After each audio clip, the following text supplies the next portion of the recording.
अस्सलामुअलैकुम वरहमतुल्लाह। हमारे माशरे में बेपर्दगी आम होती जा रही है और ये कंट्रोल से बाहर होती जा रही है। इसको कंट्रोल किसने करना है? हम लोगों ने, हम इंसानों ने, हम मुसलमानों ने करना है इसको कंट्रोल।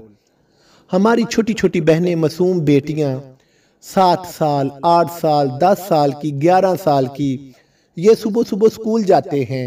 बच्चे, बेटियां ये स्कूल जाती हैं तो इनका सर नंगा होता है। अक्सर बेटियों का, बहनों का सर पर चुन्नी नहीं होती, गले में होती है, दुपट्टा नहीं होता, और ये काम आम होता जा रहा है।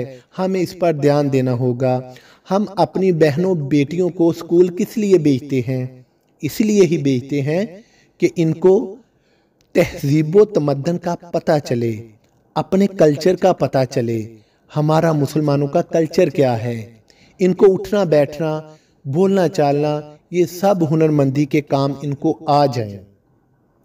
अगर ये एक बहन सर से नंगी है, स्कूल जाती है, कहीं भी जाती है, तो ये क्या करेगी कल को?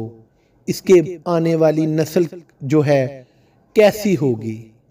अगर आज एक बहन वो पर्दे में नहीं रहती, खुद का ख्याल नहीं करती, सर को नंगा छोड़ती है, तो क्या कल को होगा?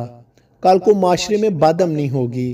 कल को माशरा, जो अगली नस्लें हैं, उन पे ये असरात मुरतब होंगे कि वो सही तरीके से तहजीब, कल्चर मुसलमानों का उसको सीख नहीं पाएंगे।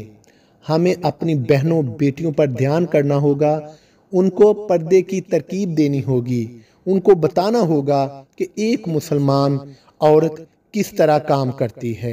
अल्लाह मुझे और आपको समझने की तौफीक अता फरमाए। आमीन सुम्मा आमीन या रब।